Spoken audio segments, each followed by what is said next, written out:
Chapter 128. Tubal-Cain's Daughters.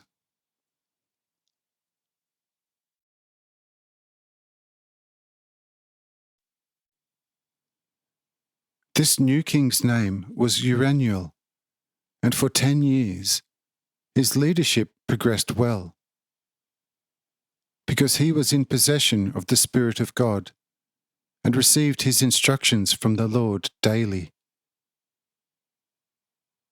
But during this time, the two formerly weak daughters of Tubal-Cain had become marriageable and strong, and were of such external bodily beauty that all the people fell down in front of them and literally worshipped them unabashedly. But the two daughters were of good education and rebuked anyone doing so. But it was of little use, because the more these two avoided all occasions where men could endow them with divine worship, the more they shouted about the two goddesses. But how great the beauty of these two daughters who lived at the court of Uraniel was, can be seen from the following proclamation of such an adoring eulogy.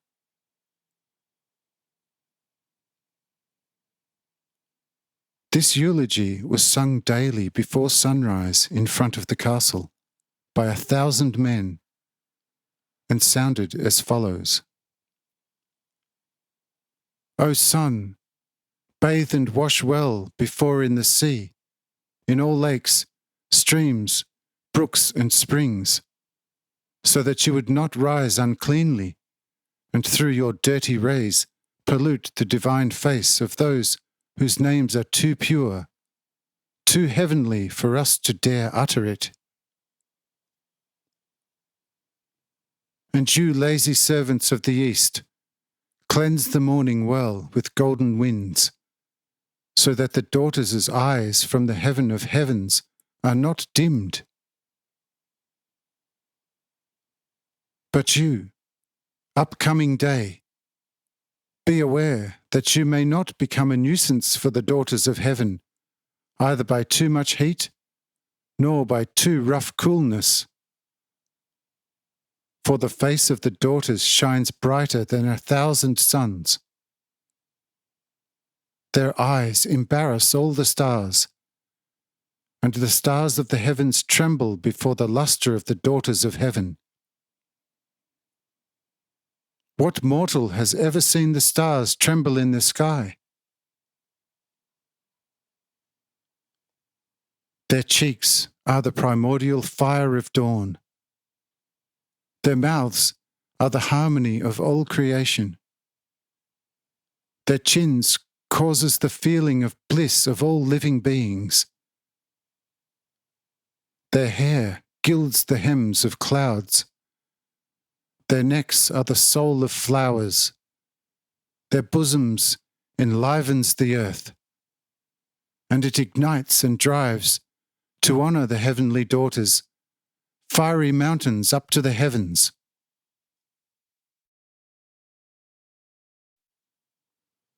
Their arms are more delicate and gentle than the softest breeze which timidly escapes the red of sundown. Their body resembles the fullness of heaven, and their feet are like the morning rays sneaking through the first, most tender, red morning clouds to reach the flowery meadows of the earth. Huhora! Huhora! Huhora! Honour and all light and all splendour and all glory and all majesty to the daughters of heaven.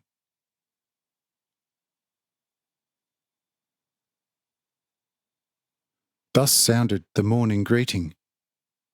But woe to a cloudy day! It was spat on from beginning to end, and scolded and cursed, sometimes also chastised by violently hitting in the air with rods. In a similar fashion also the night was cleaned before sundown, including the moon and the stars.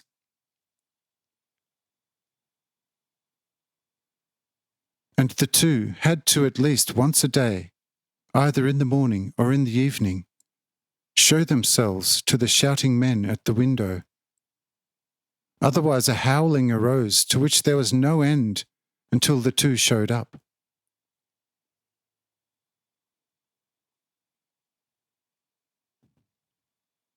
But when such nonsense continued for a year, with no end in sight, Uraniel turned to the Lord, asking what he should do to put an end to this nonsense. And the Lord said, "Why are you coming to me only now? And how could you allow your own heart to be captured by the flesh of the two daughters? Behold, without limiting your freedom, no advice is here possible anymore.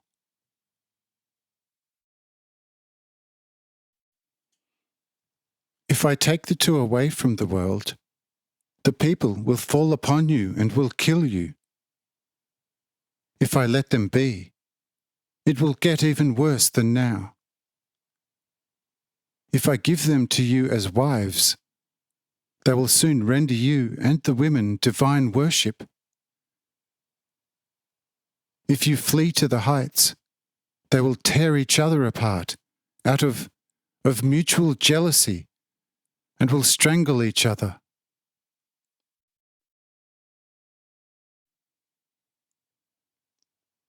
Judge for yourself what I should do. Therefore, think about it in your heart, and do what you like. But for the time being, do not involve me, for I am holy."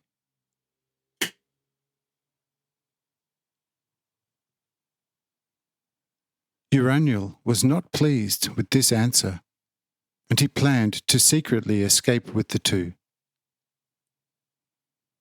But the day before he wanted to escape, 100 of the most respected men came to him and advised him to take the daughters as proper wives.